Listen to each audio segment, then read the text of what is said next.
Assalamualaikum warahmatullahi wabarakatuh. Pada sesi ini kita akan melihat diagram potensial pH atau yang umum dikenal dengan diagram Brubaker. Kita lihat pertama mengenai dasar-dasar dari pembuatan diagram Brubaker ini.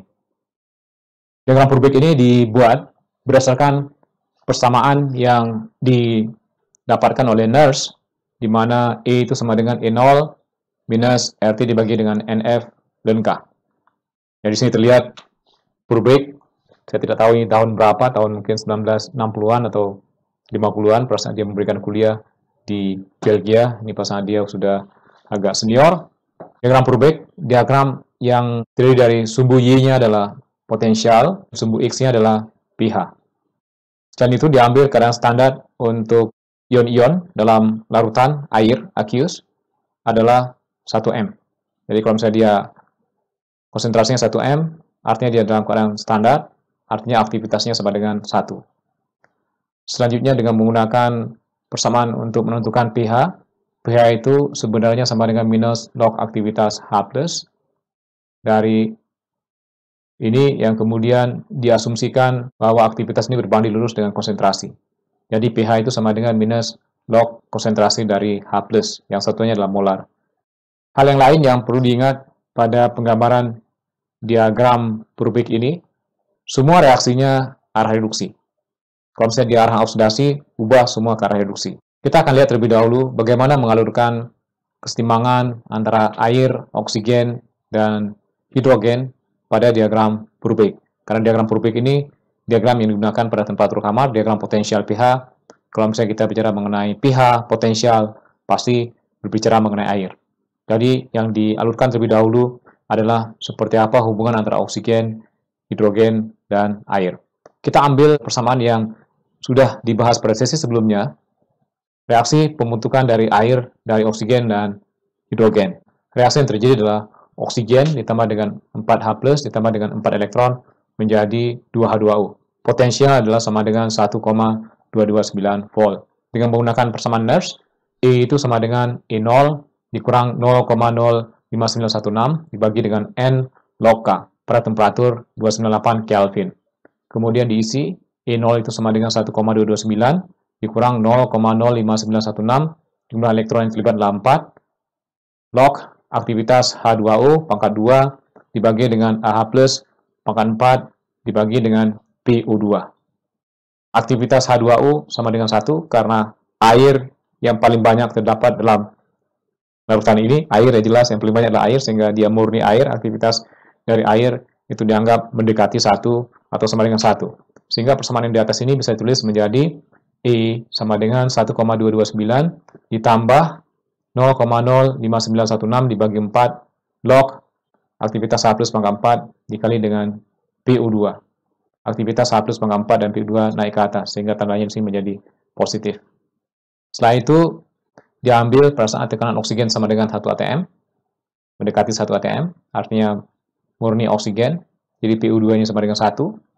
Kemudian, definisi dari pH itu sama dengan minus log aktivitas H+.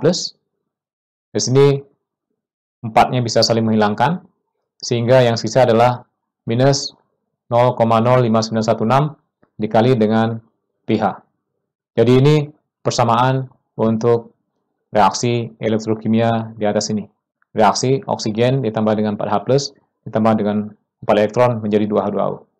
Persamaan ini kemudian dialurkan pada diagram yang terdiri dari sumbu X-nya adalah pH dan sumbu Y-nya adalah potensial. Anda lihat, di sini adalah 1,229 dikurang dengan 0,05916 dikali dengan pH. Artinya pada pH sama dengan 0, potensialnya sama dengan 1,229. Pada pH sama dengan 0, ini harganya adalah 1,229. Slope-nya atau kemiringannya adalah minus 0,05916. Jadi dapatkan garis yang di atas ini. Yang berikutnya adalah reaksi 2H+ ditambah dengan 2 elektron menjadi H2. Jadi sekali lagi semua reaksi ini harus dibuat ke arah reduksi. Potensial standarnya sama dengan 0. E itu sama dengan E0 dikurang 0,05916 dibagi N log K dengan menggunakan persamaan Nernst. Sama dengan 0 disubstitusi, sehingga persamaan akhirnya menjadi E sama dengan minus 0,05916 dikali dengan pH. Jika dialurkan di diagram potensial pH didapatkan garis yang warna biru ini. Ini adalah garis untuk reaksi 2H+ ditambah dengan 2 elektron menjadi H2. Potensial sama dengan minus 0,05916 dibagi 2 log pH2 dibagi dengan H+. Jika jumlah dari H2 ini meningkat, jumlah pH2 ini meningkat, ini katakanlah tetap, pH2 ini meningkat, ini minus, artinya potensialnya akan turun. Jadi, bisa dikatakan bahwa H2 itu dominan, akan menjadi lebih banyak H2-nya pada saat potensialnya turun dibandingkan dengan garis ini. Kebalikannya, potensial yang ke atas ini yang stabil sebagai H+, atau stabil sebagai H2O, karena H+ merupakan komponen dari H2O. Potensial diturunkan, dia stabil sebagai H2, potensial dinaikkan, dia stabil sebagai H2O.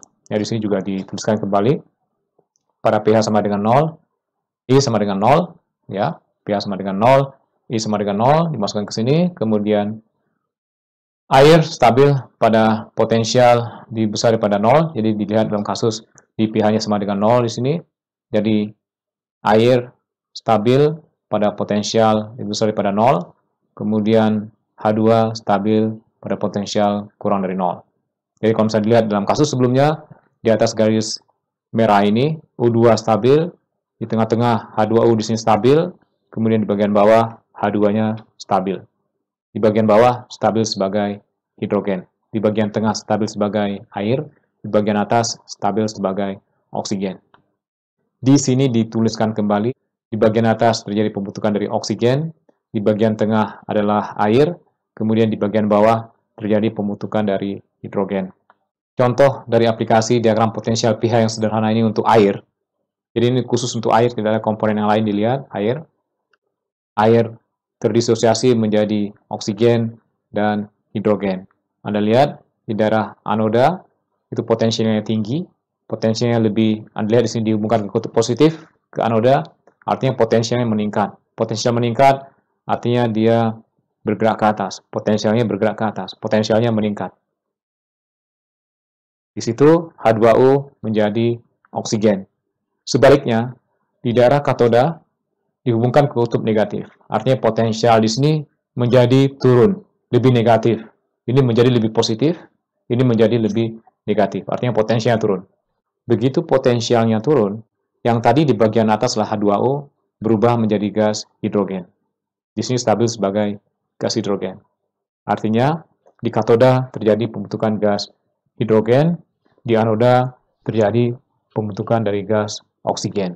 Di daerah anoda, air berubah menjadi oksigen, di daerah katoda, air berubah menjadi hidrogen. Contoh elektrolisis air, ini menggunakan NaOH, ini ada 2 elektroda, di bagian bawah ini dihubungkan ke kabel, nantinya ada 2 kutub di situ, positif dan negatif, kemudian diberikan wadah atau tempat di mana gas hidrogen dan gas oksigen ini bisa ditampung atau bisa dikumpulkan. Kemudian diisi air, ditambahkan NaOH, jadi suasananya di suasana basah.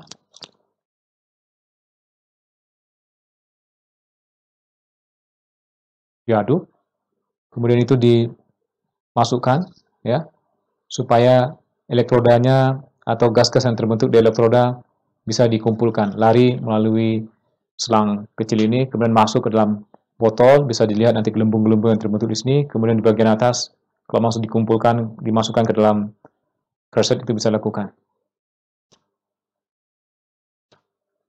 Anda lihat, terjadi reaksi pembentukan dari hidrogen dan oksigen.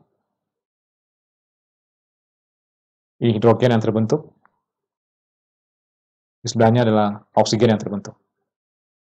Reaksi yang terjadi adalah reaksi elektrolisis dari air. Kembali lagi ke sini. Reaksi yang terjadi, yang barusan saja dilihat dari YouTube tadi, ada reaksi di mana di anoda terjadi pembentukan dari oksigen, kemudian di katoda reaksi pembentukan dari hidrogen. Baru saja kita lihat diagram potensial pH untuk air, tanpa ada komponen yang lain, hanya untuk air. Terdapat dua garis, garis di bagian atas adalah garis keseimbangan antara oksigen dengan air, kemudian garis di bagian bawah, garis di mana keseimbangan antara air dengan hidrogen.